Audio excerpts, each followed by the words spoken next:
আমাদের মাননীয় প্রাক্তন মুখ্যমন্ত্রী বুদ্ধদেব বাবু উনি বুঝেই গেছিলেন যে আমাদের রাজ্যের অবস্থা কি হতে চলছে। শুনুন ওনার কথা। আমাদের রাজ্যের অবস্থা ভয়ঙ্কর, একটা সর্বনাশের কিনারায় গিয়ে দাঁড় করিয়েছে এই সরকার এই রাজ্যকে। এ রাজ্য এখন দেউলিয়া, মানুষের ভবিষ্যৎ নেই, যুবকদের ভবিষ্যৎ নেই, কলকারখানা হচ্ছে না, আত্মহত্যা আত্মহত্যা। সরকার এই আত্মহত্যাকে নিয়ে উৎসব করছে। এই সরকার চলছে সমাজ বিরোধীদের সরকার, গোটা সরকারের চারপাশে সমাজ বিরোধীরা রয়েছে, তাদের সরকার এটা চলতে পারে।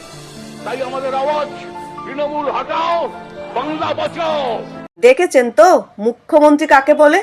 উনার দূরদর্শিতা ছিল, উনি যুব সমাজের কথা ভেবেছিল, তাই তো শিল্প আনতে চেয়েছিল।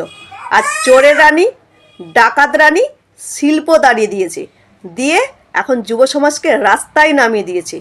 এখন যুব সমাজের পুরো প্রত্যেকটা ছেলে মেয়ে রীতিমতন কাঁদছে, 5টা জেনারেশনকে পিছিয়ে দিয়েছে, শিক্ষা ব্যবস্থাকে তুলে দিয়েছে। আজকে যে শিক্ষিত ছেলেটা ফুল মার্কস পেয়েছে সে আর রাস্তায় পড়ে পড়ে কাঁদছে, টেনে হিজড়ে পুলিশ নিয়ে যাচ্ছে। আজকের কি অবস্থা বলুন? আপনারা কাকে এনেছেন ভেবে দেখুন, আর কিছু বলার নেই।